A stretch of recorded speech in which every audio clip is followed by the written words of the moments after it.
1 Pickford in Northville, Michigan, 48167.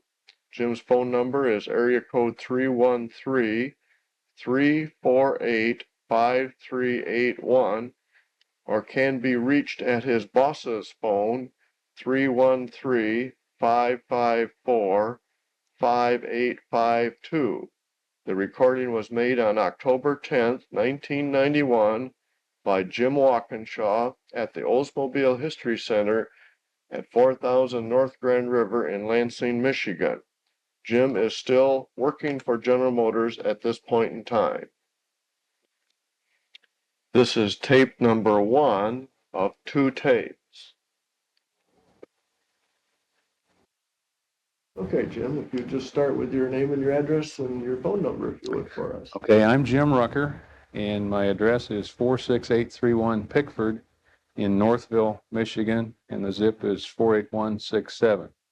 The home phone is area 313-348-5381, and for a business phone, you can use area 313-554-5852. Which is not your phone. Which is not my phone, it's my boss's. It's Stabler. They can find me.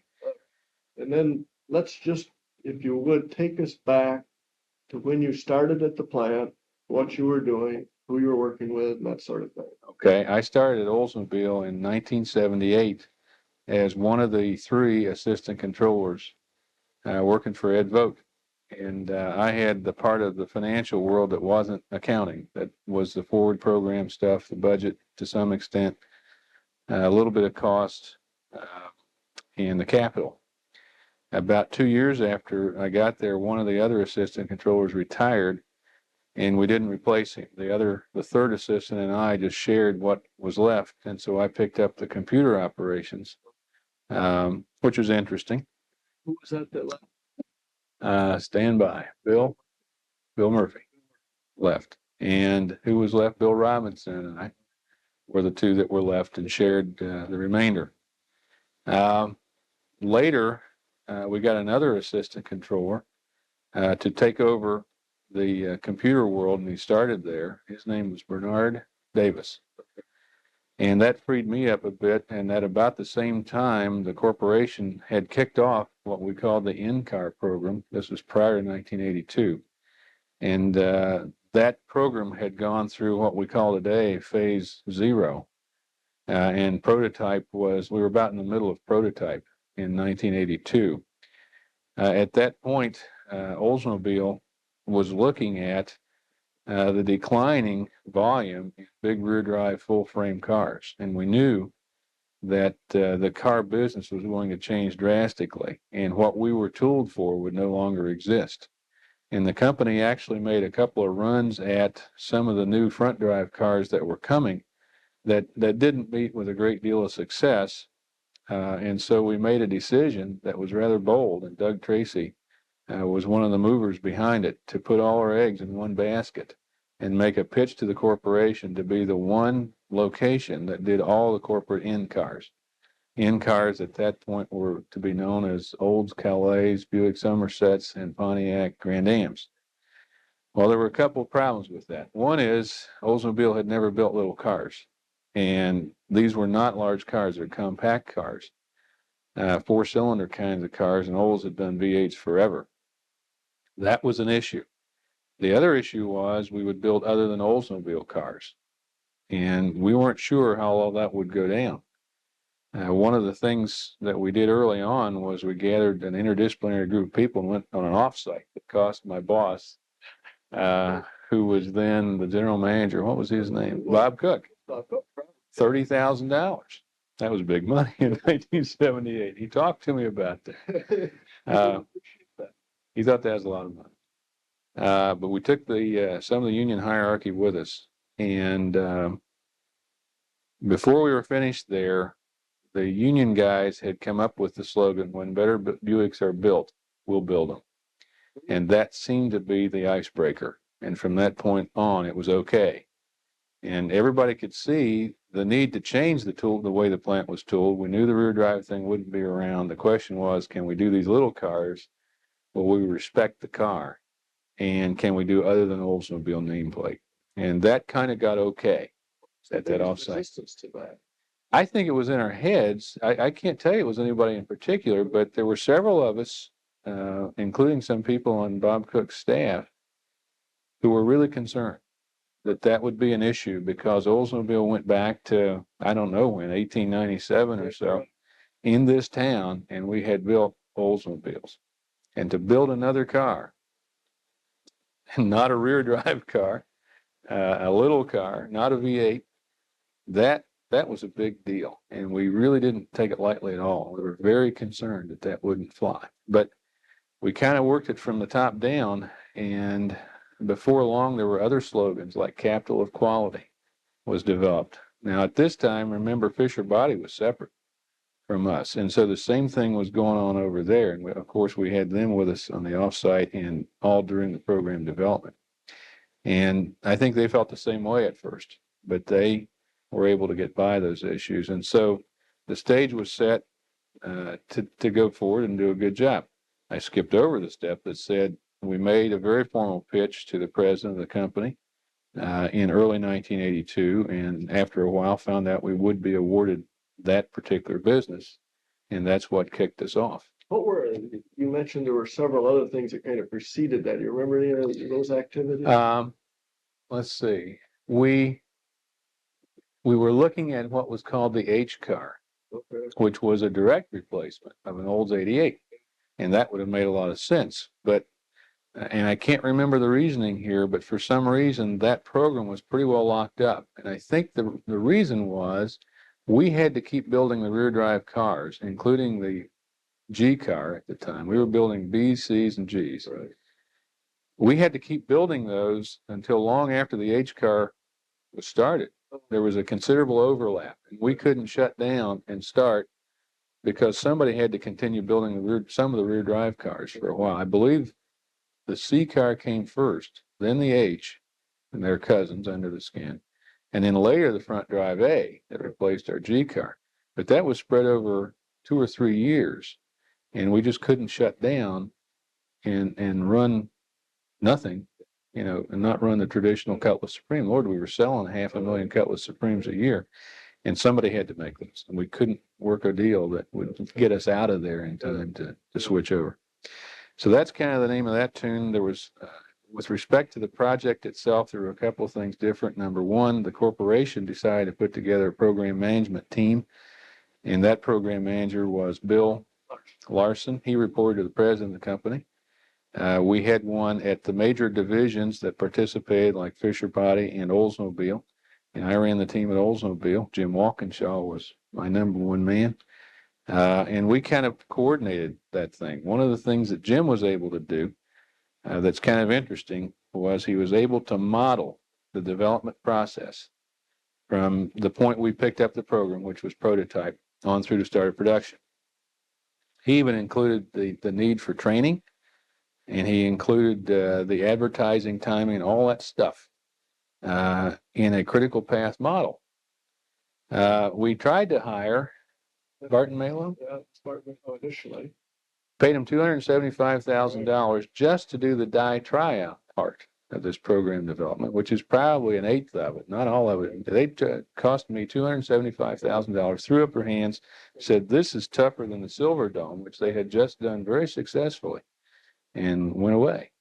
Walkinshaw took a couple of bright GMI students, and they trade every 6 or 12 weeks, so he had to use more than one set, and modeled it and got it done. Amazing, Jim. And incidentally, there aren't many programs yet that can do that. Oh, really? Oh, really? And I'm living with one right now that will go unmentioned that is no better if as good.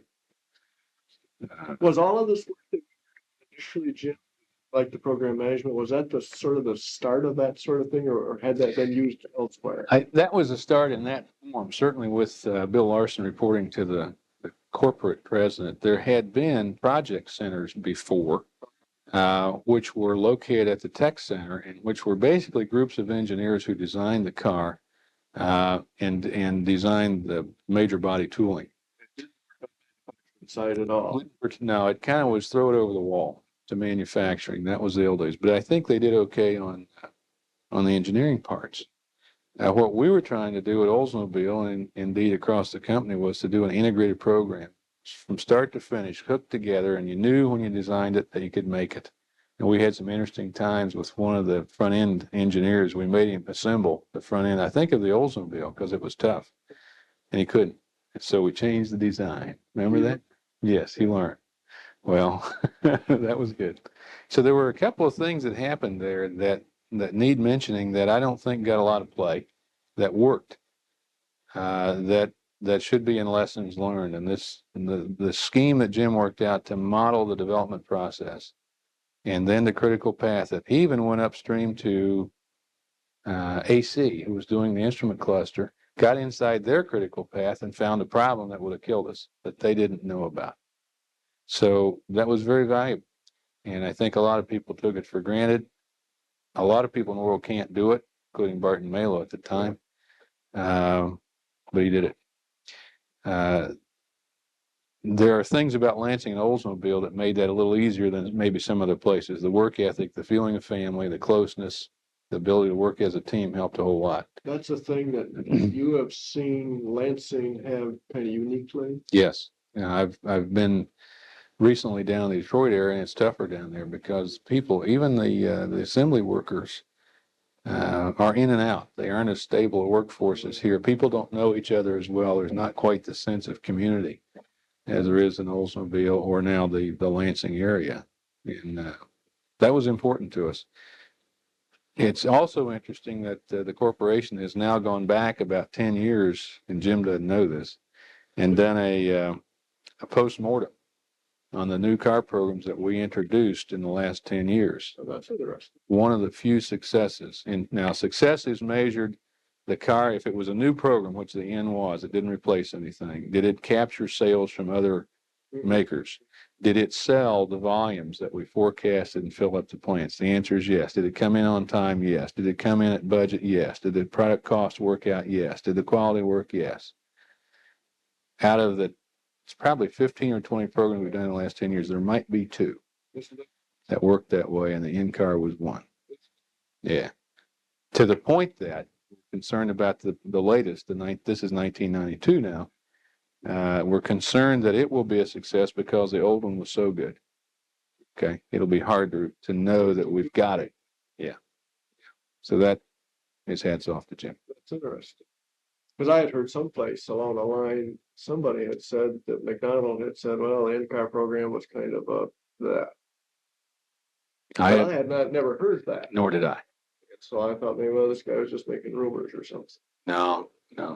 One of the things I remember about him was that when we made our pitch to get the business, Doug Tracy did most of that. We arranged a luncheon that would include him, and it was a steak. Matter of fact, it was a filet mignon luncheon, and he made the rather gritty comment that we ought to save the steak until we know that we've done this thing successfully, And we said, well, you're right, but we did it. And the team here in Lansing did a yeoman job. They really did. Who else was with us in that? There was Mike Spitzley was early on in that. Dick Manwaring was one of the early ones. Fred Aldrich came along when Dick went to Japan. Yeah, and he was the product guy. Both those guys were product guys. Yeah. You had Bob McCauley. Also, wasn't it, that getting sheet iron in town? Oh yeah, he's the guy that wound up owning the tryout process, and that was probably the biggest tryout we ever did, with maybe over 400 major dies that we put in our sheet metal plants in Oldsmobile. And I don't think we'd ever had that many dies in one model year. So this is a big program. It was 3 cars, and over 2 years' time, it was 2-door and 4-door. And that turned out to be 400 and some major dies. We didn't have the transfer press capacity that Fisher had. And we weren't used to dealing with quite that number. And obviously Barton Malo didn't either, because they couldn't help. But we got it done. And the blooming thing came out on time, and it wasn't without incident, but it worked. That was that kind of a unique happening too, from a program standpoint, or had other folks attempted that previously too? What's that? Doing in-house, basically all the major sheet metal. Well, up to that point. Most of that, prior to that point, would have been at Fisher Body. And people at Oldsmobile wouldn't know much about that. Fisher did business typically in giant stamping plants that were not necessarily beside the assembly plant. And so all this tryout could be done kind of remote. And unless you were watching in particular, you wouldn't know. Now, Oldsmobile had the very good fortune of having co-located stamping plants. Very good idea. Yeah. And so that made the whole process very, very visible to us. And there's no doubt about it. In the old days, this whole stamping thing would have been done by Fisher Body, but you see, we anticipated the organization change a little bit, wanted to fill our stamping plants here, didn't want to ship panels all over the country. It was the right thing to do. Was that a particular difficult thing to sell it early on? I don't remember that one as being particularly difficult. I remember having to work very, very hard for the end program in general because there were at least 2 or 3 other alternatives that the corporation had. They didn't have to come to Olson at all. As a matter of fact, we kind of surprised everybody. Nobody expected us to sign up for a little car that had somebody else's name hooked to it. One of the other guys who played early in that was Don Barefoot, by the way. That was one of his. I think he may have been credited with the original idea that let's put our eggs in that basket and try, And it was risky for Oldsmobile. It was not in any way, shape, or form a guarantee. And we knew that if that didn't work, we were staring at a real problem. We would be looking at the viability of this whole site. How did Bob Cook feel about that? He was as forceful as anybody. I mean, we all saw it the same way, that this is our future. We don't get, we knew we just couldn't get the timing right to do the replacement for the current cars because they had to overlap. And so we had to say, what is it going to be? Because we cannot lose the opportunity to do something here. And as a part of that, a whole bunch of other nice things happened in our relationship with Fisher Body, and who did what on the car. I mean, we talked to each other and we optimized the build instead of worrying about who got paid for doing what. And we changed, for example, who put the AC unit in the dash panel. I think they did, because it was easier then for us to do a final assembly. And it caused us to work closely together. It was a good deal. A lot of work, but probably one of the more rewarding things that I've done. If you think back to that, Jim, what should we have done different, if anything? It's hard. This is 10 years ago now. We're talking. A long time ago. We should have gotten into the program earlier. Remember, we came on halfway through prototype. And there were some design decisions made. Matter of fact, most of them were made. And we had to live with those in terms of how the car would turn out and in terms of how the car would build.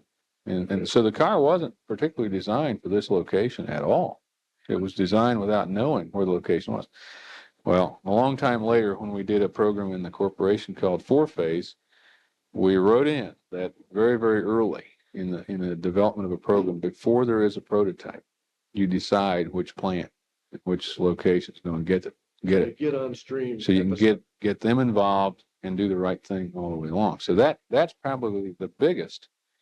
But remember, in 1982, that's the way we did business. Nobody thought anything about it except the poor guy who had to make it work kind of at the end. So that would be probably my first look at it. We had a strong program manager there in the form of Bill Larson, because he was connected to the president. And I don't know that person has to be connected to the president, but he has to be connected pretty high. And we're still learning in this company the difference between strong and weak program managers. And weak ones have a hard time. Strong ones do okay.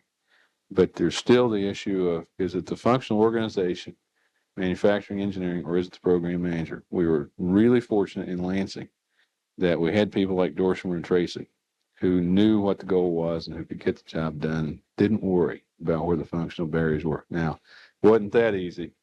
And I remember Walkinshaw walking into places with a big chart board and a critical path model and explaining that to the chief engineer. Neither one of us knew at the time that the man wrote a paper on critical path planning when he was in college, and he remembered when it took longer to do the critical path than it did to do the job. That was his memory. And we had to prove to him that things had changed. We had computers and you could really do this, and it wasn't a big overhead kind of a thing. So there were some interesting times around that. But I think the organization, and I'm learning more about that as I age, the organization in Lansing had what you could call a high power to weight ratio. They had lots of people who were skilled, who'd been doing the job a long time. Start at the top. Bob Cook, Bob Dorshimer, Ed Vogt, Bob Mooney. Those cats they had whiskers. They'd been around a while and done their job a while and had proved themselves. And they could keep you from going down a lot of blind alleys. That was wonderful. And Oldsmobile could have coped with a lot of change and did at that point in time. And what we're learning is that unless you have that, any change tends to really stir you up. We had a couple of 3 organizational development consultants who worked with us at the time, and I'm struggling with the names, Jim, so you got to help me. Bill Duffy was one of them. Dick Larson. Dick Larson. One of the 2 of them made the point to us in all this that change isn't additive. And I believed him. I mean, that means, hey, you got the assembly plant tore up, why don't you go ahead and tear up the stamping plant while you're at it? Or you've already agreed you can make a Buick, go ahead and make a Pontiac. It ain't going to be that much worse, et cetera, et cetera. But he didn't finish the sentence. What he should have gone ahead and said was, if you have the knowledge and ability to comprehend it, then you can, as long as you're torn up, you might as well do it all. But if you don't have that capability, and we now have that situation in this company, then it really knocks you for a loop. And but any change knocks you for a loop. Yeah. History will record the startup year of 1992 as a rough one in a lot of places. And I think that's part of it. In those 10 years, we retired more people than we hired. And there was a lot of brain power that went with that it's hard to duplicate. At the same time, cars got a lot more complex, and the manufacturing process got a lot more complex, so the job got tougher. One of our responses was to hire out a lot of engineering, both vehicle and manufacturing engineering. And at one point, we looked up and realized that in phase 0, which is our very first start, and the car is really established there, half our work was being done outside. And it's hard to win when you do that, because the best you can buy is a tie. Can't buy a winner when your engineering is being done outside. So we're gradually fixing that across the corporation. There's programs in place to do it. But this has been a tough time these last 5 years or so. Did the reorganization process itself, how did that affect all this? That we pretty well were able to insulate this project from that, because we saw it coming. And of course, the biggest hit was Fisher Body kind of went away. But we knew it was coming. And so what had happened is the good old folks in Lansing, whether they were Fisher or Oldsmobile, had aligned themselves very carefully, had become a family.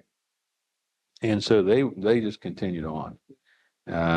No, we knew that was coming, and were able to do it. Now, what I can't comment on is the physical impact on the 19,000 people who work in Lansing when the Oldsmobile sign came down off the assembly plant, or the Fisher sign came down off Berlinden. I think that hurt. Okay. Struggle for a lot. It still is. Yeah. People still struggle with it. Yeah.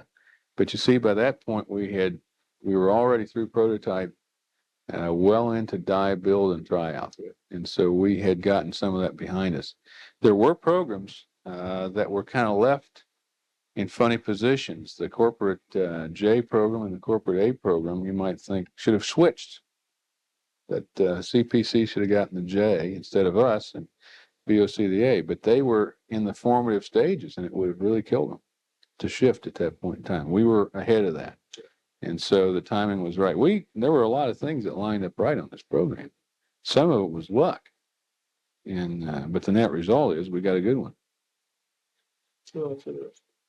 Good perspective.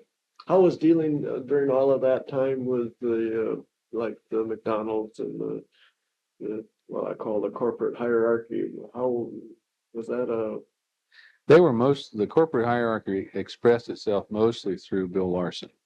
Okay. And he did a pretty good job of not being meddlesome, but being directive when he had to be. And so it wasn't like there were all the 14th floor executives camped out watching. They didn't. He seemed to be able to insulate us a little bit from that. We had those, whether quarterly or monthly get-togethers with those people. Yeah, probably quarterly. Told them what was going on. And in general, the program was in pretty good shape all the way.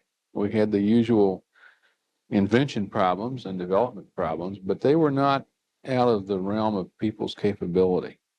And with a few exceptions, we didn't push the technology that hard in the car or in the process. I think the door system at Fisher got to be a push, and we did something that was more complex than we ever should have done.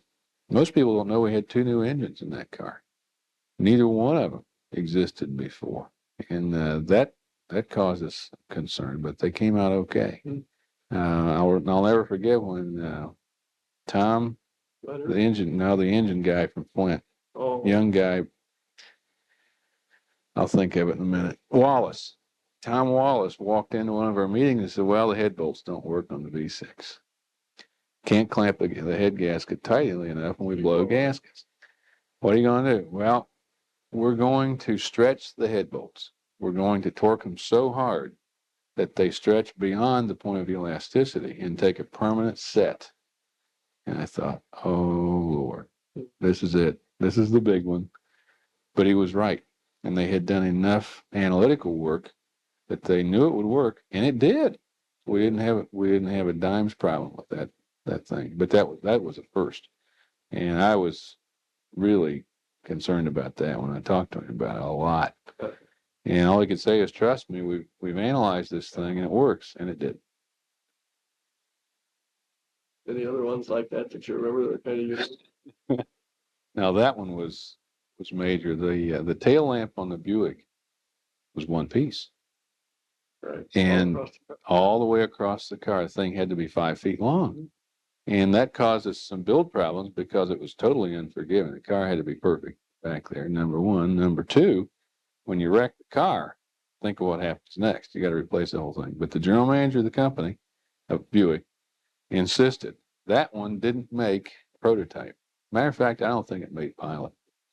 And so we were scrambling a startup with brand new parts, and I know that had to be tough. That one stands out. We got into brakes, and those had to be revised 2 or 3 times. Wheel bearings. We broke every transmission in prototype. Those weren't new. That was scary. But I think we caused a whole lot of transmission work to be done that might not have happened if we hadn't had all those schedules right. Yeah, that was a big one. The Buick radio was in a pod that was kind of futuristic, but it was hard to assemble, and it seemed flimsy in use, and that got designed out in about 2 years. The Oldsmobile instrument panel was solid. I was really impressed with that, and Frank Ball was the assistant chief engineer who did that. And he used to show me how he could hammer on that instrument panel. It wouldn't move. And that was impressive. I think that hung in there. As a matter of fact, the current Olds E-car is still a copy of that. Same layout, same backlighting, same everything. Mm-hmm. So it has lived. The cluster has lived through all these years. But of course, the structure is what I was talking about, and that seemed to be very, very good. I don't think the cars presented any particular problems in durability or water leak or any of that stuff. They went together pretty well. It worked. Crazy things in customers' hands did well. Oh, a couple other things. Bud Bartell was a reliability engineer on this program, and he decided, he was an old sheet metal guy. He decided early on he was going to have an environmental cube, and that was $1 million framework that mimicked the outside surface of the car. And each surface that was mimicked was identical to the actual sheet metal panel. So you could take off part of this cube and put on a fender, a production fender, and see how it worked, see how it fit. All of that was based on mathematical data in a computer as opposed to drawings or wooden models or plaster cast and all that. Brilliant. Hasn't been done that many times since, but it was brilliant because we could find out where we were at any point in time. It cost us $1 million, maybe more.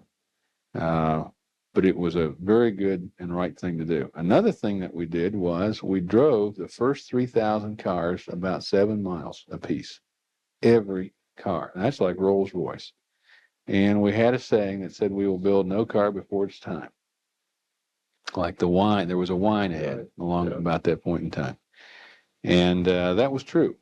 We spent a lot of money doing that, but I think the cars did well in the hands of customers. So our launch was good. We didn't have early failures. We checked all that stuff out. I know that we put too many people in the assembly plant because we were so concerned about quality. And then it was years before we could get them back out. And so that was a cost problem, but we got the quality right.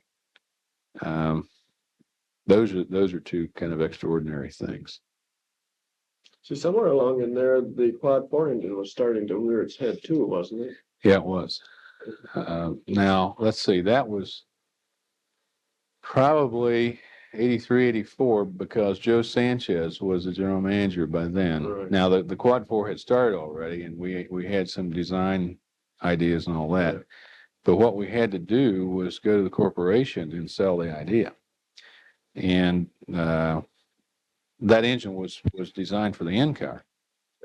And I remember that Bob Eaton, who was one of the assistant chiefs at the time, said, we got to have a good 2-liter engine, and what we have isn't that. It was the pushrod 4.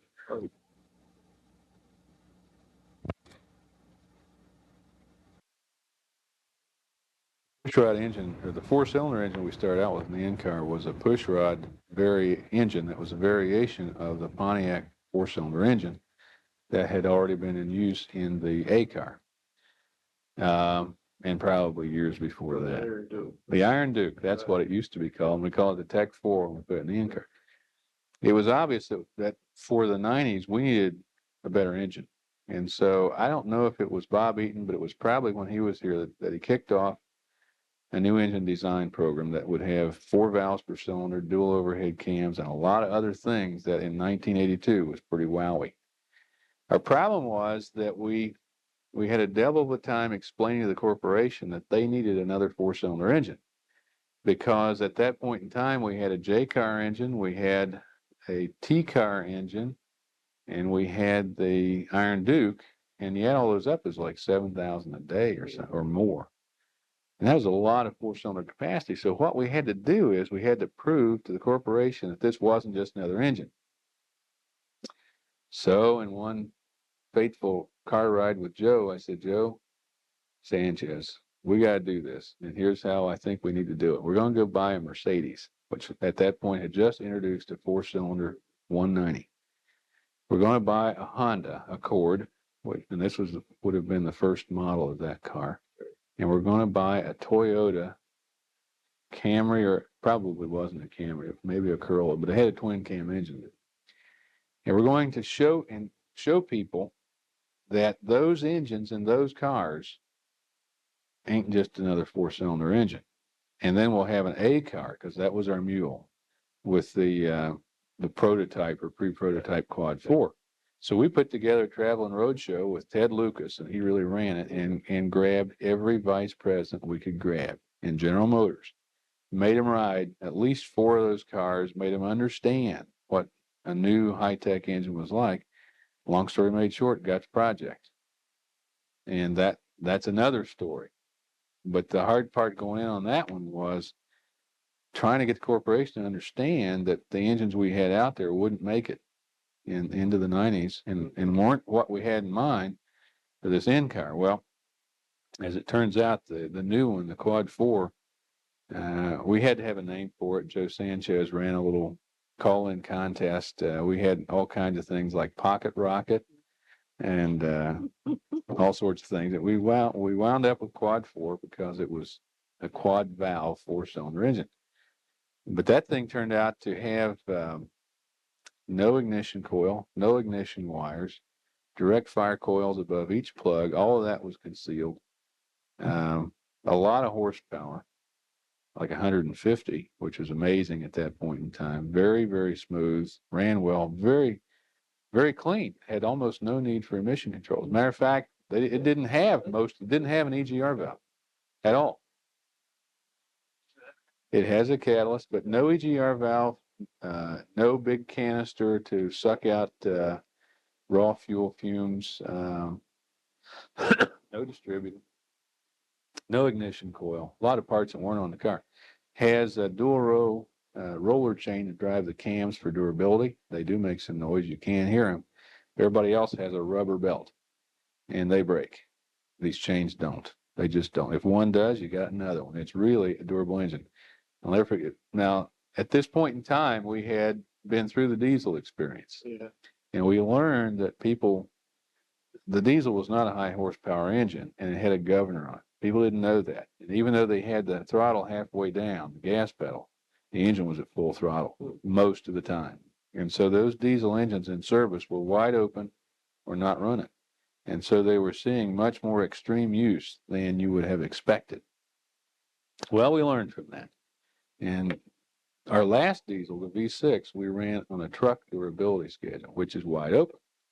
And we did that to the Quad 4 again and again and again. It got to be the point that we'd run a truck durability schedule, take the engine apart, wasn't anything wrong, put the parts back together and run another one.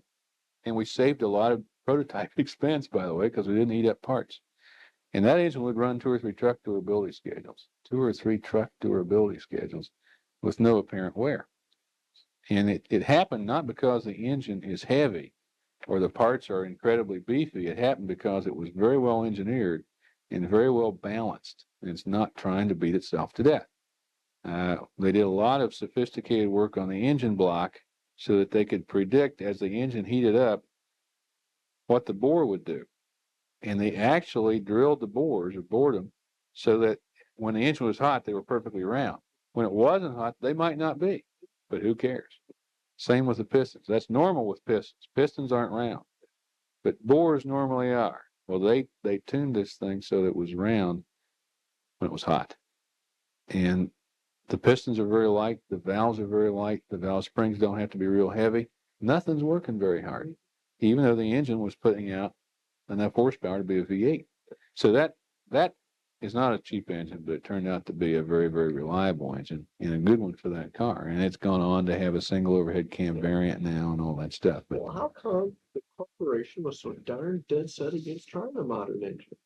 because we had so much invested, I think, as I look back, I think we could do 6,400 a day of the Iron Duke alone.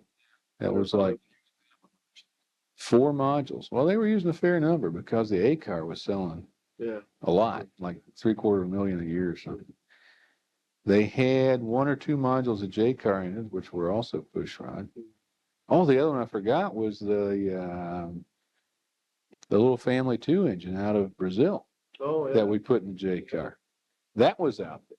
That was an overhead cam engine. And then the T car engine was an overhead cam engine. All those engines were out there. And if you add up all the capacity, we weren't using it all. And here come these fools from Oldsmobile wanting another one.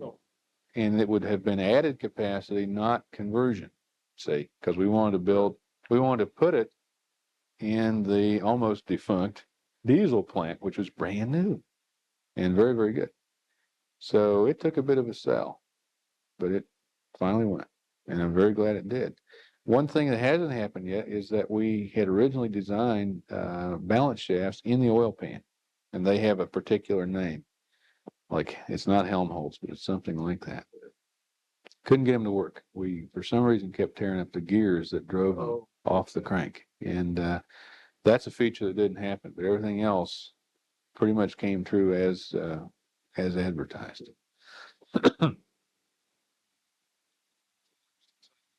Yeah. Well, okay, so anyway, we got through those you sort of took a different assignment here, someplace in there. 1984, we had, let's see, in January of 84, we really kicked off the new organization where there was a BOC and a CPC, et cetera. And the top executives of those new groups were named in January. And they worked and designed the next layer under them and the next layer and all that. And in July, they named the next layer under them, and I was one of those guys. So I left Olds at that time to go work for Bob Dorschman, who's chief engineer. We started out in the RenCen. Didn't have an office. We were renting space in the RenCen building. He and I were both driving every day. And finally grew into the old GMAD headquarters down at the Tech Center, which is where BOC still is. Stayed with that until I think about 87. Went to work on the corporation's 4-phase program, which was how do you process model vehicle development? Remember that? Jim Walkinshaw did that. And from that went to be the executive director of the GM Quality Network for about a year. And then in 1989, in April Fool's Day, came back to Lansing, to what was then, what had been Plant 2, the old foundry, which had been converted to another car assembly plant. So there were 3 basically in Lansing, making Reattas. That was named plant manager of that plant then. How many a day? Oh, the Reatta program started in about 84 or 5 as a 2-seat specialty car for Buick, as a coupe with maybe a convertible later. The plant started in 1988, and it had been converted. It was the old Plant 2 that was a foundry and a foundry and an axle plant. And I remember it from the previous years as really dingy, with smoke blackened outer walls from where the smoke went up from the windows, and I thought it had a dirt floor. But it didn't. It had a concrete floor, but it had a lot of dirt on top of the concrete. That's in the foundry area. The axle plant was a big machining plant, and that was okay. Well, some pretty smart people got their heads together, and I think Clay Mueller was one of the leaders. Another situation where he could see the foundry. Well, heck, when I was still at Oldsmobile, we knew the rear axle business was going out. We tried to be the consolidated axle plant in the company. Couldn't do that. Chevy had a lock on that, even though our quality was higher. They had a bigger plant. So that wasn't working. Tried to get into the warm form process to do bearing shells for new departure because we had a cold header or 2, and we knew the technology very, very well. That didn't work, and so here's another situation where we could see the plant was going down, and what are we going to do? I was gone at that point. We didn't get the axle business. Oh, we also tried for the manual transmission. Getrag, exact. Probably delayed its introduction a year because we got in the middle, made Bill Hoagland very angry because he was at Pontiac and he wanted it in his whatever car. And here we were getting in the middle and trying to cause a new quote to be made and all that. We didn't get it. So we knew we were in another fix. That here's a plant, which I think even then had its own local union, 1618. Good people. They'd done good work, and it was going down. And so Clay Mueller and some other people, and Jeff Weller may have been in on that, for all I know, Building 40 gang, got their heads together, somehow found out that the corporation was going to launch another new car program called Reatta, made a bid to get it, probably made some fancy promises, and got it. Now, the plant is unlike any other assembly plant in GM and maybe the world, in that its hourly rate was set up to be, well, wait a minute, it's probably better to do this as a daily rate. It was designed to do 56 cars in 8 hours. That's 7 an hour, isn't it? In over 2 shifts, that gives you 27,000 cars a year, roughly. And that was the forecast for the car. The plant had a very inexpensive body shop with automation where you needed it to hold body dimensions. It had a paint shop that was state of the art, still is. That was like 1/7 of what's down at Detroit Hamtramck. It's a robotic paint shop. In the general assembly area is unlike anything else in this country because the cars were worked on in general assembly in a fixed station. An automated guided vehicle, which is a kind of a robot device, carries a car on its back, drops it off at a workstation, and 2 workers work on that car for about a half an hour. Then it's picked up and moved to the next station. That gets repeated 9 or 10 times before the car is done. And there's a short overhead chain loop where we hoist the car up, marry the chassis underneath it, again off a robot, hold the car up in the air so we can work underneath it, tighten all the bolts and all that, bring it down, fill it with fluid, start it up, and drive it off. Because of the general assembly concept, which we called craft stations, because the car was fixed and still and not moving, they named the plant the Reatta Craft Center. And the man who was the first plant manager was a Canadian by the name of Bob Thompson. And he spells center C-E-N-T-R-E. And so that's why the craft center is spelled center. And I think that name will stick, by the way, and you'll hear later that that's going to convert over to electric car. We might call it the Lansing Craft Center, and probably it will remain C-E-N-T-R-E. So you keep looking for these legacies. There's a legacy. Yeah. Now let's see. When I got there in April of '89, they had a year of production under their belt, had reached this 56 a day number after a long startup, but the car wasn't selling. And so they had just derated the plant down to 42 a day, and that's where it was most of the time that I was there. We ran, let's see, April of '88 would have been the '88 model year. Ran that model year. We were probably down every third week to balance inventories. Yep, because we didn't want to derate again. Jim can find out the number of cars we made, probably 7,000 or some number like that. '89 was a better year. We did about 9,000 cars, and we're down a few weeks, well, a lot of weeks in the year, but not like every third week. We took a long downtime at the model change break, a long downtime at Christmas, and another one about Easter. And so we could run steady. We brought the cost of the car down a lot at that point, still not a cheap car, and got between '89 and '90, got the break-even point in the plant down to 9,000 units a year, which is amazing. I mean, that's incredible because it was designed to do 3 times that. So we knew that the plant, as set up to be an assembly plant, was a relatively low investment plant, and we knew that we didn't have the giant overhead that most plants do have. So we went after that and got it down. The car continued to have troubles in the marketplace, even though its quality was extreme. It was literally a handmade car, and the quality levels were unbelievable. If, for example, we had to adjust a fender, in some plants they do that by sticking a 2x4 in the door and squeezing. In our plant, we loosen the bolts, move the fender, tighten the bolts up, and then paint the bolt head. Oh yes, absolutely. So you can't tell if it was ever done. The car seemed to have people who loved it, people who hated it. It's half the cars were registered to women because it was a very strong car. The car weighed more than an Electra 225 in the same year. Really? Extremely rigid, solid car. And you could sense that in the car, and it gave you a great sense of security. Women liked it for that. It was extremely roomy for a 2-seat car. It was basically a chopped off e-car.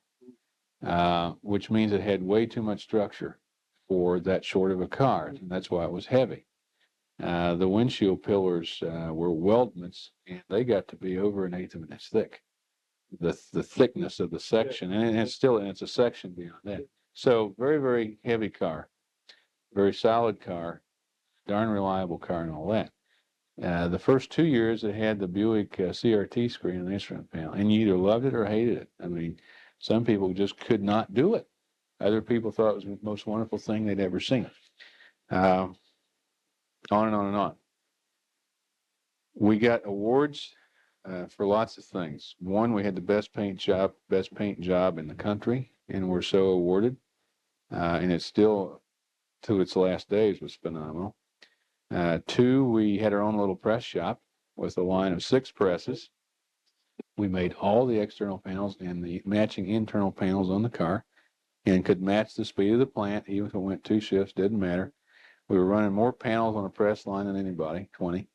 We had automation between the presses that could handle that, all in memory. You just told them automation what to do, change the end effectors, and away you went. We entered the automotive industry's die change contest and came in first in our category, both years we did it. And therein developed quite a bit of teamwork and quite a means of process improvement, workplace layout, et cetera, because of the what we had was the press shop was beside our little machine shop, which was kind of the die room. When it came time to change dies, the machinists came out and pitched in. Didn't have worry. They talked themselves around the classification problem. They decided there was a problem to fix, and they fixed it. And they did it themselves, which I thought was fantastic. So that was a neat piece of work. Let's see. Another thing that happened was we decided to have an entry into the 1989 Detroit Auto Show. And that was in the planning even before I got there, and it was a gleam in some people's eyes. Clay Mueller had his finger in it and was working with one of the group PR guys. Oh Lord, who I can't remember, but I should. Dick. I got to think on that a little bit. Dick had a soft spot in his heart for Reatta, and we had to wrestle this proposal through layer upon layer upon layer upon layer of approval because everybody wants in that auto show.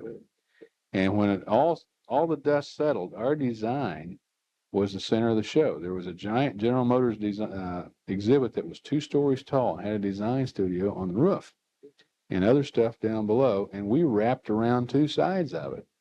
It was a 27,000 square foot exhibit. Really? It incorporated 2 automatic guide vehicles. We did a chassis to body marriage live in the show, did some other final assembly work, and showed people how the car was built. The neat part about it was everybody in the show was a Reatta employee.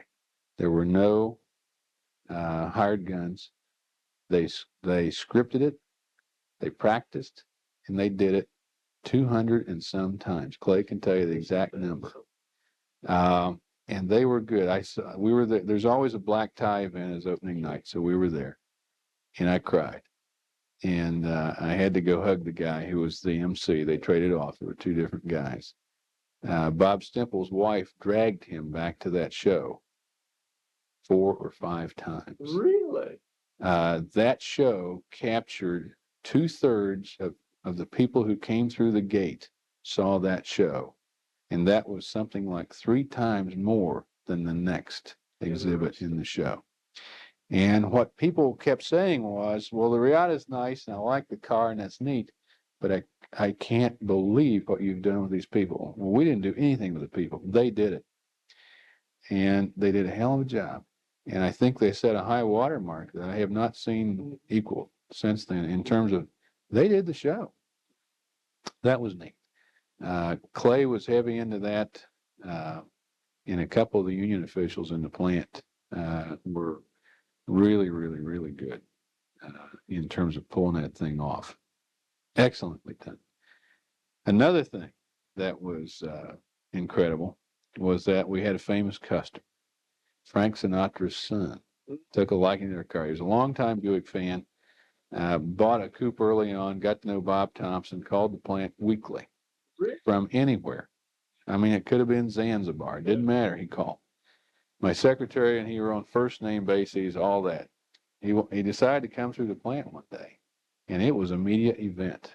All 3 local stations were there, the newspaper, some of the automotive press. He spent the whole day with us. The next day, he took out a full-page ad in the local paper thanking us. And somebody's got that ad somewhere. It's over at the plant. He knew an incredible amount, still does, about the car. In terms of suspension, engine, transmission, what's in the radio, how it steers. Unbelievable. You could not fake the man out. He said, after he came through, he called me the next night at home and talked to me for 45 minutes. He said, Jim, I love the car. I think you could make a change to it. And I think it'd be better if you would only chrome the tailpipes. Now, this car had dual tailpipes right side by side, like a European car. Chrome. I said, okay, we'll look into that. Well, it wasn't a few days later, he called and ordered his second, another coupe. And so, well, matter of fact, second and third, because he got, as he called it, his father's wife one for her birthday. Okay.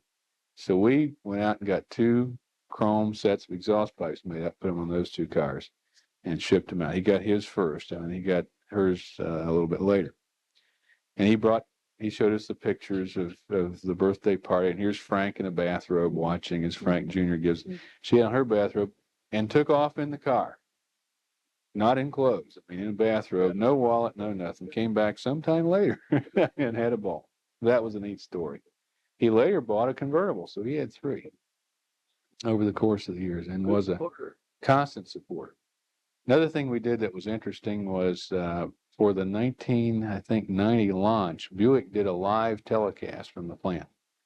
And we launched the 1990 car, which would later include the convertible, from the plant to every zone across the country live. And that was nicely done. They really did a class act. They involved a lot of people at the plant in it, and I think it was a good deal. So that was kind of neat. The other thing about the plant was that it was an incubation center for the company. And so we were one of the first to do the new water-based paint. That's tough to do. We were obviously the first to do this thing with Craft Center and things of that nature. We did some early stuff in welding because when we did the convertible, we changed the gauge on a lot of the sheet metal. And we wound up welding through 7/16 of an inch stack. Okay, and that took some new learning. So we did that. We did a lot of hand welding because it was a low volume car. So there was a lot of that. We pioneered a lot of the semi-automatic, I'll call it, tooling and assembly, like the pantograph that loads seats. We kind of helped invent and improve out the pantograph that loads gas tanks that everybody uses. We could try out at low volume and not get hurt. It was easy. The whole plant was kind of scrounged up. If you looked at the weld guns that we had, they were all old. We didn't have any new stuff, to keep the investment down. And another thing that happened to us was that one of the most critical reporters of us at that time was Doran Levine. I think he's an Associated Press guy. So when he writes something, it's everywhere. And Doran had always been tough on GM. So this was after the auto show, and he had seen the auto show and was impressed. So we invited him up. Our PR guy down at BOC headquarters, Dick, his name I still can't think of. He ought to shoot me. Made the arrangement. Oh, one other thing. Bob Thompson and I made it a habit to go work a shift on the line once a month. And that was exceedingly good because we developed bonding with the people. That was really great. And you actually spent 8 hours out the there? whole shift. You get there at 6 a.m, you take a break with those guys, you eat with them and whatever. And it was a thrill. Honest to God, well, it was tiring. Yeah. It was a thrill. Yeah. Brain work too. And the job we did was wherever the shop chairman wanted us. That's interesting. Okay. Did he dump you in the worst spots, or how did he do that? It was a mixture. And my approach was never to go out and try to beat the guy who was doing the job. Number one, I couldn't. Number two, I was there to try to learn what that person was going through. And I think they were genuinely happy to have me there. So when we got Doran, we took him back to one of the jobs that I had worked on once, which was in the trim area. And he and I took the place of 2 of the workers, and he worked with me, and we built cars for a day. Yes. And we, from Associated Press, and I've got his picture. Matter of fact, at my going away party, they gave me one of the pictures of he and I standing in front of the car with 2 of the workers. And it changed him. He noticed even the fact that we were using old welders. He thought, that's kind of a good idea. They don't wear out, do they? No, just the tips. And you remanufacture that. Oh, gee, I didn't think you guys, I thought you were too, how would you say, egotistical to do that. So we proved to him that, by golly, there's some thinking going on in this place. And the hourly people he worked with charmed him to death. They were very, very good. And they proved to him that, we're not just here for a paycheck. We've been here a long time. We want our kids to have a job, and we're not about to screw up. So you're going to see how we do it. And they worked him pretty hard, but they showed him the care. Those people, they put it into forgings when they were at Oldsmobile or axles. It didn't matter. It was still the ethic. Is that the Yep. That's Lansing, that's family, that's not moving around, that's a stable workforce, et cetera. These people learned how to make cars in a year. They had never made a car before. They made axles and forgings. The axle boys were used to 1/10,000th of an inch tolerance. Now, bodies ain't that good. A millimeter is good. Matter of fact, it's outstanding. And we strove and hit a millimeter. Well, wait a minute. A millimeter. I mean, you could drop a bus through a millimeter as far as they were concerned. So it was actually kind of an inverse thing where they were accustomed to much higher precision than body assembly would normally bring.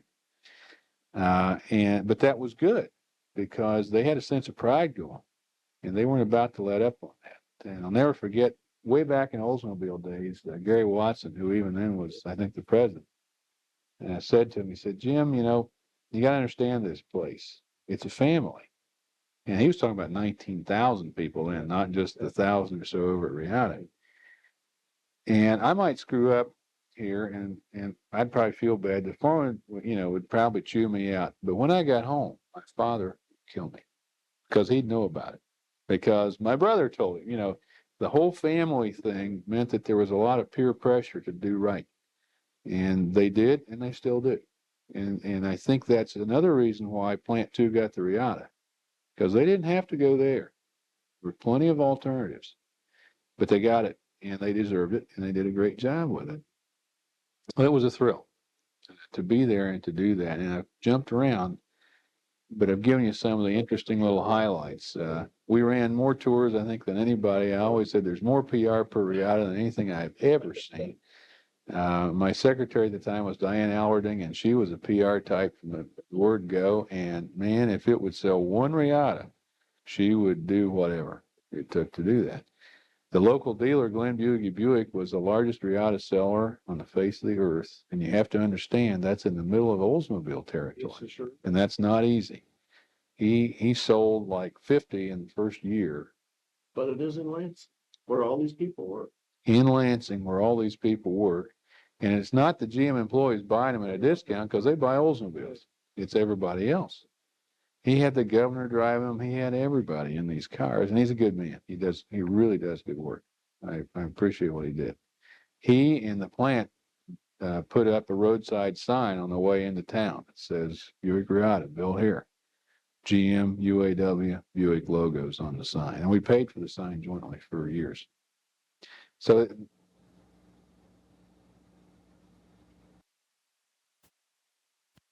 Okay. I ended on the word heretical. I guess the point to be made is that this plant isn't your normal GM plant. The people are a family. They care. They know about each other. They do right.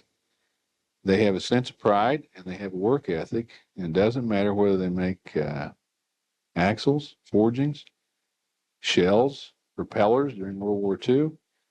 They seem to do a good job of it. And not for some Pollyanna reason. They have seen the brink of disaster 2 or 3 times in their career. That plant's been on the verge of closing. And they understand the economic necessities of life very well. And you might look at their paperwork and say, well, that not all those hourly people have college degrees. They sure don't. But they've got a lot of wisdom and they've got a lot of good common sense. And they're not afraid to use it. And they're not afraid to tell you, the plant manager, when they know better. And that's great. That's wonderful. So some interesting things have happened in that old place. We celebrated its 50th anniversary on May 22nd of 1990, I believe it is. Because GM bought the plant in May 22nd, 1940. Before that, it's a forge plant that belonged to somebody that Jim Walkinshaw knows about. Reinbow and Foundry. It was built in the bogus swamp. Bogus because the guys used to make bogus money there because it couldn't get caught, I guess. At any rate, it's had a long history. It seems to have been its own family within the bigger Oldsmobile family all along. I mean, how many plants that have only 1,000 people in the middle of a huge complex have their own local union? Not many. They do. And they're good people. So I kind of always thought once I got there, I didn't know the foundry that well when I was at Oldsmobile. I was more attuned to the assembly operations than the axle plant or the foundry. But I'm convinced that the people in that plant, and I mean primarily the working people, have been the source of their own success because they work hard, they try hard, they do good, and all that. Now, in late 1990, which means we're starting the 91 model run now, it became apparent that the sales of this car were not doing so well. If you might remember, in late 1990, Saddam Hussein did his thing on August 2nd. That's not far off launch time for a new product program. It hit us hard. And right at the time when we should be launching a new car, we decided, by the way, to make some major changes in the convertible. We had an engine change. A new and better engine went in the car. All that's happening at startup. Saddam Hussein goes crazy, and people in the marketplace start losing their confidence in the economy. You might also remember we just spent the summer arguing between the president and the legislature about the budget, and that got to be strictly a partisan problem. So we have an economy that's looking at the Mideast and wondering if the price of oil is going to go through the ceiling, wondering if this is going to throw the whole world into a depression or at least a recession, and we're trying to sell an expensive car. Didn't work. And so we could see the schedule cut back. And that causes some alarm. Now, we had known all along that we were not running capacity. We hadn't really reached the break-even capacity of the plant since I was there. The plant never hit it. And so back in mid-88, we started looking at doing some other car in that plant. The first car we looked at trying to get in there was the Cadillac Brougham. That car is actually designed by CPC, and it's part of a family that's shared by the Chevy Caprice and now the Buick Roadmaster. And they're big rear-drive V8 cars in the tradition of those big cars. We knew that the plant in Arlington is a good plant. I mean, there are good people down there, and I know some of them personally, as it turns out. They do good work. The plant is old, however, and they had to spend about $200 million on their paint shop. And so we wanted to jump in and say, hey, look, for $50 million, we can do that car in this plant, along with the Reatta, because the plant is very flexible, okay? And younger men who followed in the tradition of Walkinshaw, like Jeff Weller, figured out a way to do it, along with a guy named Bruce Bradstreet at Cadillac. Very good people. We figured out how to do it, and we made a hard run at it. But what we found out was we didn't have the whole scoop, and that the money had already been committed. And if we had stopped the paint shop, we would still have spent $150 million General Motors money. And we're just too late. We didn't recognize it soon enough. But we wanted Cadillac to build Cadillacs, you see. That was the going-in position. And we could have done it for less money, but it was too late. We didn't recognize the problem. Well, that took us through 88 into 89. We tried something else, and this one was secret. We said, okay, our neighbors next door build J cars, and they have the convertibles done outside. We had done a labor agreement that said, whether you have work or not, you pay your people. And we have people on layoff, including at my plant. So we said, why are we doing this? Why are we paying twice? We're paying people to be laid off. We're paying somebody to upfit convertibles. Let's see if we can do that. That was really touchy because the supplier was ASC. And they do, we sell a lot of their product. They're also the supplier to me for convertible tops. Actually, they did a turnkey design on the convertible and we built it, which is unusual. Our convertible was built in the plant. It was not a conversion job done on the outside. The J car was. Converted on the outside. So we said, okay, why don't we see if we can do that? And we did that in the greatest secrecy with LAD, who at the same time were redesigning the J car. And we thought, well, maybe we can time it right and do it inside. That took months and months and months. And we were very, very close. Now, again, we're getting toward August 1990 and the world went crazy and the money dried up. and we could have made money with the project, but we didn't want to spend, I think it was 25 million or thereabouts to get into that business when we didn't have to spend a dime to stay in it with ASC. So it was an issue of, do we use General Motors capital to do something that's already being done, or do we use that on some program that hasn't happened yet? Long story made short, that guy decided no. Well, man, we're starting to wonder. Okay, the story goes back now to the auto show in January of 1990. Tim Driver was one of the shop committeemen at the time. He was down there at the auto show. And when Mrs. Stemple brought Mr. Stemple by for the second or third time, we grabbed him. And I said to Mr. Stemple in January of 1990, sir, you've seen these people.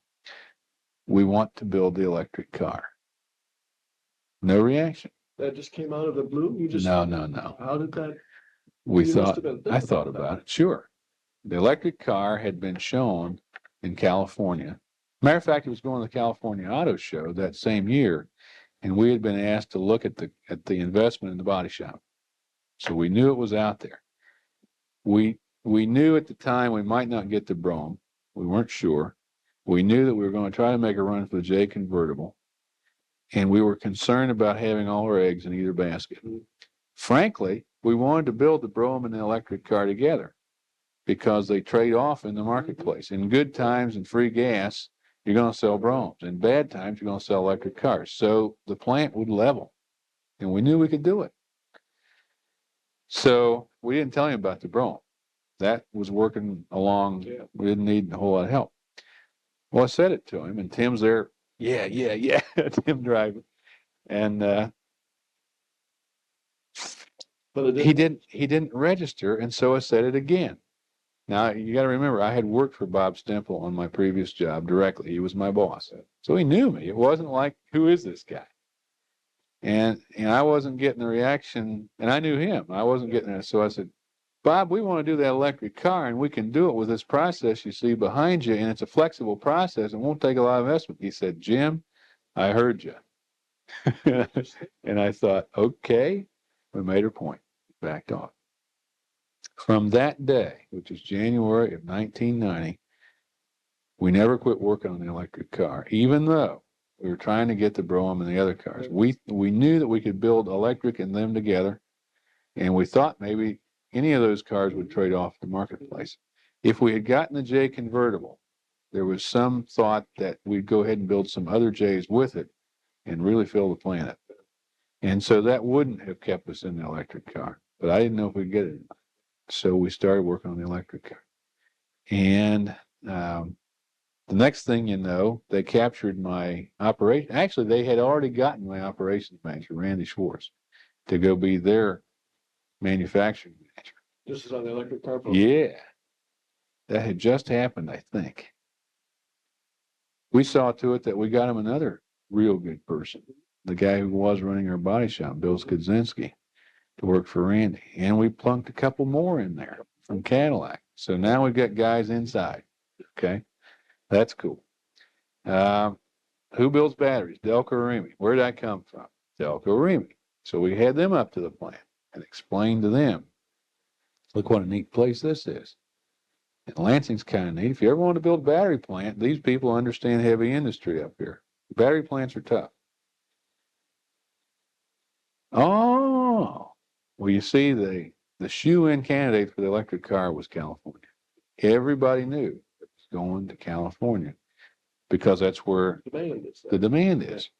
Wrong 2 times. The demand is in every big city and in Europe and in the Far East and in Mexico. And it's not California.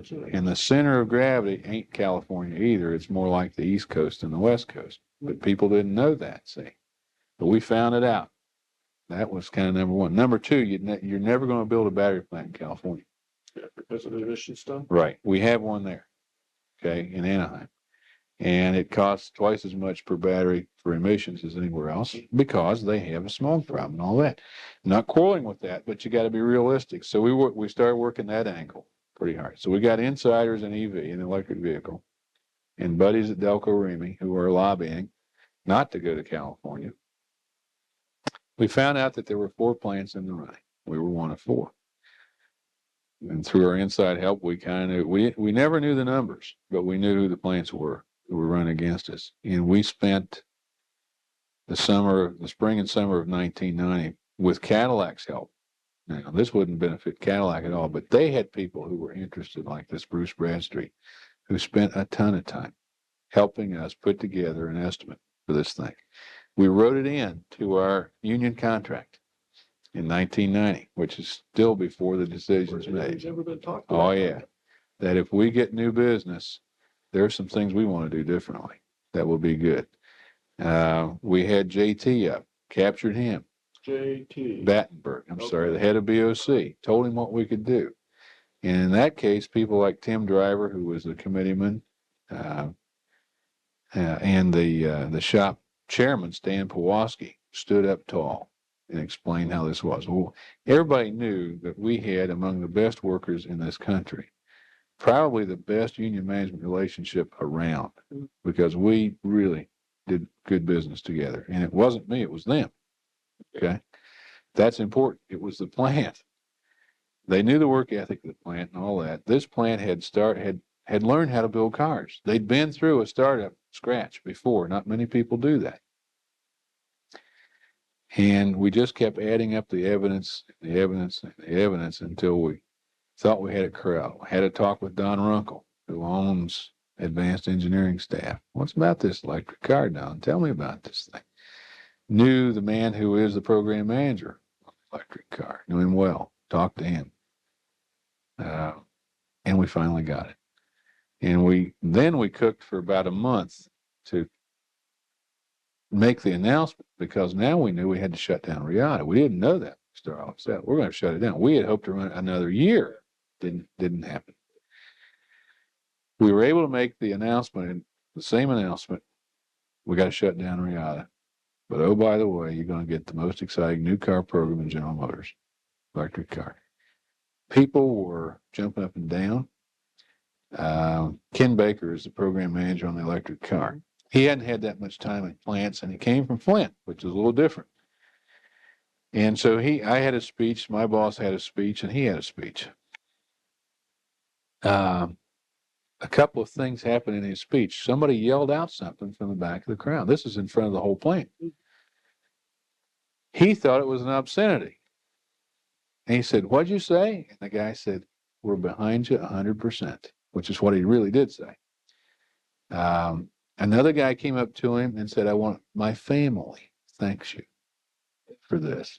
All kinds of touchy stuff. Then we opened the door, and Randy Schwartz, who's the old ops manager, and the shop chairman, Stan Pawaski, drove in the electric car, which is called an Impact. That car does 0 to 60 in 8 seconds, which is about as good as an in-car. Hauls 2 people 100 miles, has all the amenities of a car. This is not a golf cart. And it's just an absolute breakthrough in a lot of areas. What has happened since then? Let's see, that would have been about March of 1991, and this is now October. What's been happening is that we had about 70 salaried people in the plant at the time. We've moved about 20 of those either to Lansing Automotive Division or back to Cadillac. And the remaining 50 are still at the plant working on the development program for that car. We have laid off the workers now, except for about 2 dozen who are also working on the development of that car, the hourly guys, phase 0. Half of them are driving back and forth to Detroit every day, concerned about burning them out, but that's all we can do now. And they have taken over a school building. And they have design tubes, CRT devices, and teams of people standing around operating the tube and making design decisions. They have purchasing people, product engineers, manufacturing engineers, salespeople, and our hourly guys. And you can't tell who's who. Matter of fact, generally the hourly guys run the terminal because they're better at computers. They really are. And they're designing the car, real time, online, answering questions as they come. And it gives you cold chills. Those people are doing really good stuff. So the bottom line on all this is that that plant now has seen disaster again. It's been shut down again, but in this case, as in every previous case, they've been able to come up with a silver lining. And we really believe that this one will stick because it has to. Well, It just has to. it's the start of something. Yeah. Now, oh, by the way, that little old plant, we think will make 100,000 cars a year. Now, is it going to make batteries too? No, No batteries you don't want to put a battery plant in your assembly. because of the chemical problem. You have to do so much control of the atmosphere that you want it off site, not very far because they're heavy and you don't want to haul them very far. And so all that's happening now, dealing with the local government people to see what we can do to set that up. We'll start production with batteries from the Muncie plant, Muncie, Indiana, and that'll be a pilot plant. The batteries look like a small version of a battery in your car. They probably weigh still 20, 30 pounds. They're not little. But inside, they are very high tech. And it takes a whole bunch of them. Takes a whole bunch of them, like 30 or some number like that, 32. And they're 10-volt batteries, not 12-volt. Yep. No, they're lead acid. But that they've been optimized for, what do they call that? Storage density. So their power to weight ratio is much better than the car battery. And they'll stand deep cycles, kind of like a fishing boat motor, trolling motor. But they've got much more technology than most people understand. They fit in a tray that is under the car, and it runs almost the length of the car in what would be the transmission and drive shaft tunnel if you had one. And the car itself is amazing. It has a control system that manages the power between the batteries and the motor. And that control system takes care of charging when you go home at night and plug it in. It monitors all that. It provides braking through the motor by and thereby recharges the batteries. It keeps track of charge rates and all that. The batteries are liquid cooled because they tend to get hot when you cycle them hard. The heating, ventilation, air conditioning system on the car, making heat takes a lot of energy. So they recoup heat from the motor, from the inverter, and from the batteries to help heat the car. Yeah. They even recoup heat from inside the car. They don't just dump it overboard. They don't waste anything. So the car is incredibly efficient that way, and also very complex. And it's not a great big rheostat then running. No, it's not. I forget how many parts are in this thing, but it's like 5,000 parts, but each part is 1,000 transistors. These are integrated circuit kinds of things. So it's very complicated. Hughes is involved in it. The man who made the electric car that won the Sun race in Australia, Paul McCready, did the aerodynamics on it. He also did the Gossamer Condor, the human-powered airplane. Yeah. He's supposed to be the best in low-speed aerodynamics in the world, and I believe it, because this car has the drag coefficient, I believe, is under 0.2. The in-car was 0.31. That was very good. So the rolling resistance the tires are special. The PPG, another thing on the Reatta plant is that PPG, the paint supplier, ran the paint shop. Oh, did they? They ran it. We had the best paint job going. So there was no excuses. They own the material. They own the paint shop. We pay them so much per car when we ship the car. If they have to repaint the car, it's their problem. Tough rocks. They didn't repaint many, but they got a very, very good paint job. They've developed a paint that may look to the sun like it's white, but looks to you or me like it's got a color. So you don't get sun load, no heat. So they're working on that. They're working on special glass that's sensitive to the sun. It's much more sophisticated than the sunglasses you buy and all that. All kinds of development. The car uses a space frame.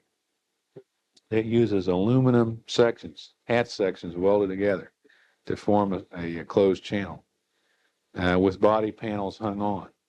And we're looking at that hardened Cadillac. Maybe our next car program will be that way. So they're breaking new ground in all kinds of ways. When does the thing come out? Well, if I tell you, I have to shoot you. You should record, though, that the competition to be first with an electric car is unbelievable. Oh, yeah. Keep reading about it in all the news media. Yeah, we got a head start. but our competitors are putting tons of money into this thing. Probably more than we are. So we've done a lot upstream. Hopefully. Yeah. So it's probably the most exciting project in GM. It's breaking new grounds on all fronts. Design of the car, the plant's already odd and new and different, and it'll remain that way. They're not going to gut that plant. They're going to build it the way we built Reatta's. Okay. Because you kind of have a universal process. Yeah. It'll break new ground in some of the organizational things they're doing, the way they have used the hourly people to help design.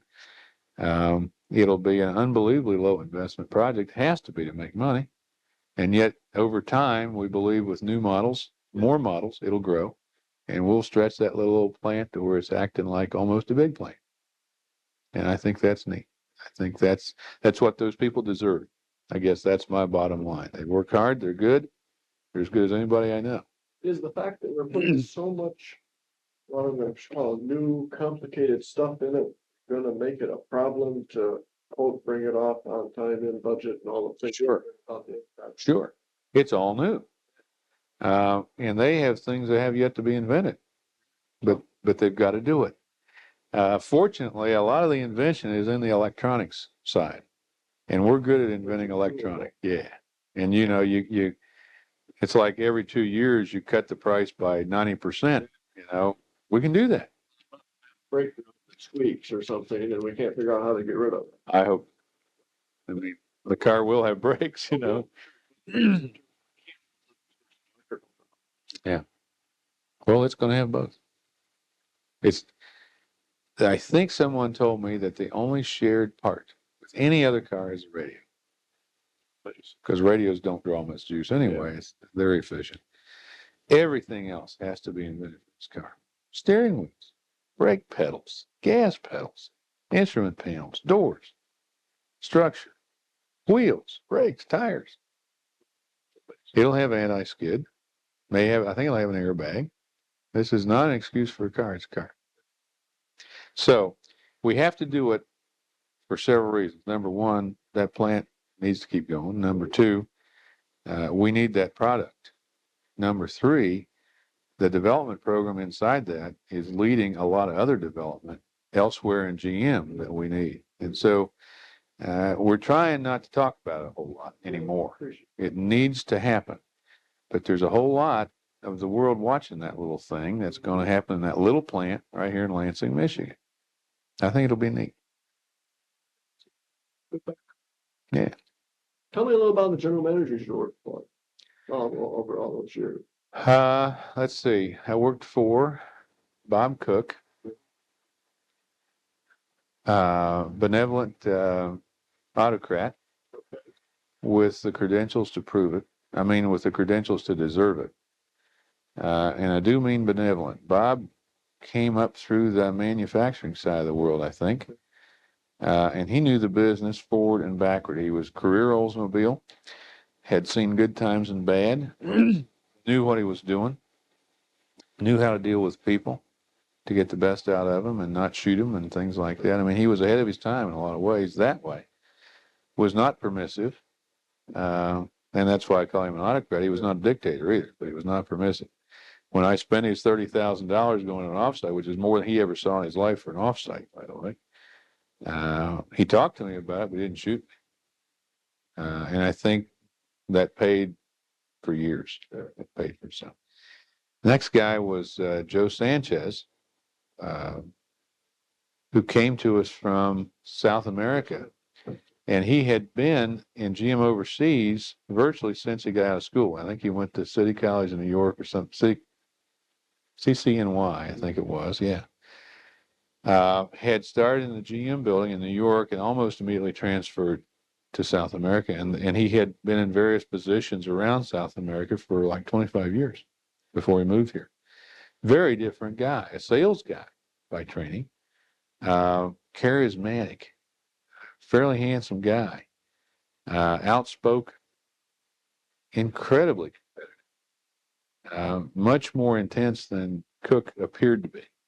Okay, Cook was intense, but he didn't give you that impression. And Joe gave the impression all the time that he's a very intense guy. I became a staff head about the same time he came there. And so I went to Bob Cook's going away party at the country club, and to Joe Sanchez's coming on board party. And Joe made Joan and I, who were green as grass, feel perfectly welcome on day one. Everybody else was an old hand. He knew we weren't. And he really was good in terms of making sure, we were included and all that. Excellent human being. Loved him. Everybody did. Even though a completely different guy than Bob Cook, who was probably more typical Olson.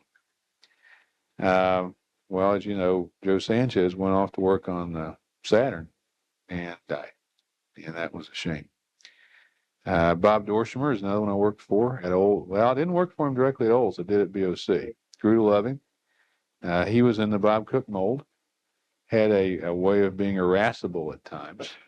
But underneath was kind of a softy. A very human kind of a guy. And was convinced that the world's greatest engineer was God, because the most wonderful piece of equipment he ever saw in his life was a human body. And spent a lot of time thinking about that and wondering how it worked and what's that mean about what I'm doing. He didn't take things like that lightly, even though he was ornery, talking kind of a guy. Profane at times, harsh, but a good guy. Also passed away too soon, way too soon. Made vice president, GM, which is probably a dream. Those guys stand out as, well, I worked for Ed Vogt. Wild man, tyrant, it would seem, pounded the table, turned red. Extremely smart guy. Treated me like a prince. Never, ever treated me roughly. I'd have probably hit him or something if he had it, and he probably knew that. But was always a gentleman to me. Away from work, absolutely the life of the party. Absolutely courteous to your wife if you happen to be out together or something like that. A perfect gentleman. Extremely respected in the community for his business sense. Involved in a lot of things around Lansing to grow the community, etc. Brought some interesting perspective to the company. And he, Bob Mooney, Bob Dorshimer, and Bob Cook, and Maddox, Jim Maddox, sales manager, were a team that had been in place for years. And they could sell 1 million cars a year without talking because everybody knew what he had to do, and they went and did it. Not a lot of overhead, not a lot of time spent wondering why is there air or where's their mission and all that. They knew how to sell Oldsmobiles. Unfortunately, they went away, and they didn't write it down.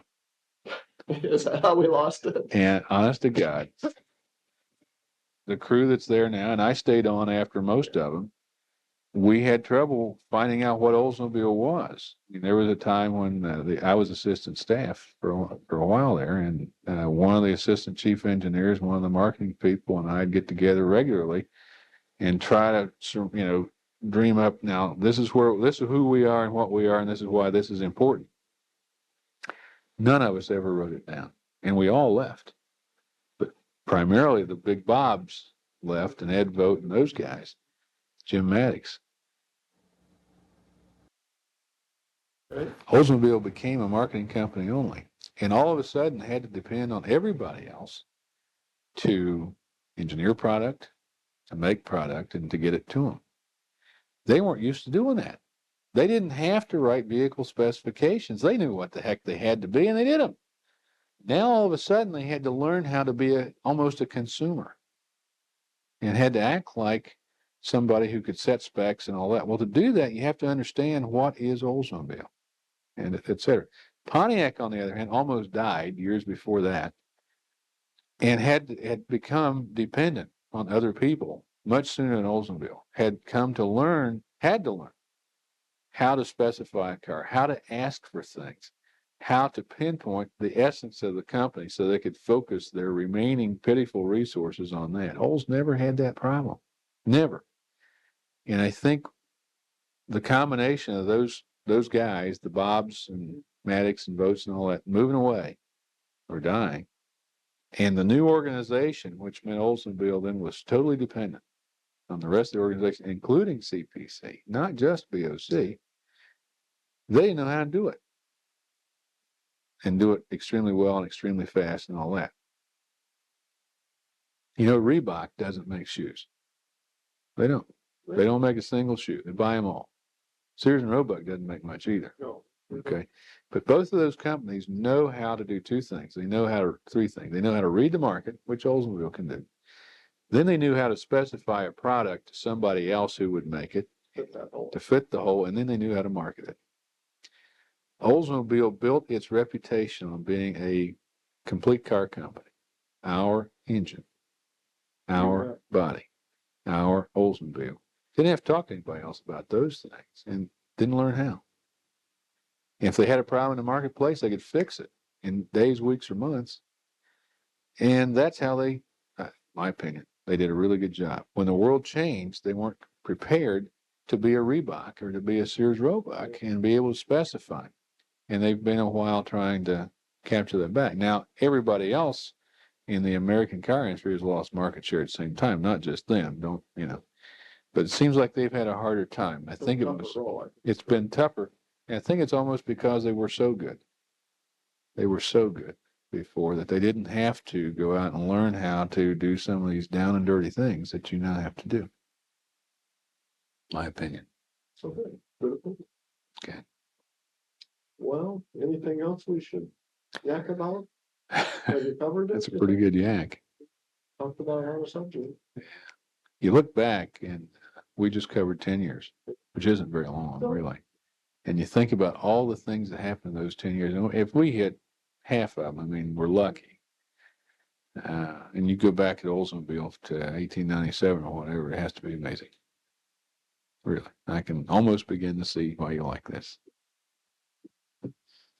No, I think. Okay. Well, thanks, Jim. I appreciate it. One other thing I had to do. Okay. Actually, sign the house. Other than you and I to listen. Okay. I'll do it. Mm-hmm. Okay, we're going to add something. Just a sidelight on the Calais that we were talking about. That car was used as a pace car at the Indy 500 in 1985 or 6. Yeah, Jim, what were the colors of that car? beats me. Okay. The history on that is, and if you look on the Oldsmobile wall, the pace cars were generally white or black. Yeah. And they showed up well and all that. This car was not. This car was absolutely bodacious scarlet and gray. Most people would call it red and gray, including the seats. And I bought one, the replica. Yeah. And the seats were this most amazing, loud, almost garish gray and bright red, etc. Sometime you ought to look and see what the school colors are of Ohio State University. Colors. You guessed it. Did you pick those colors? No, I didn't. But the person who did thinks it was his idea. And the car turned out kind of pretty because it wasn't white. It was one of the first that was really different. And now it's kind of normal to be kind of different, A little sideline. Appreciate it. All right.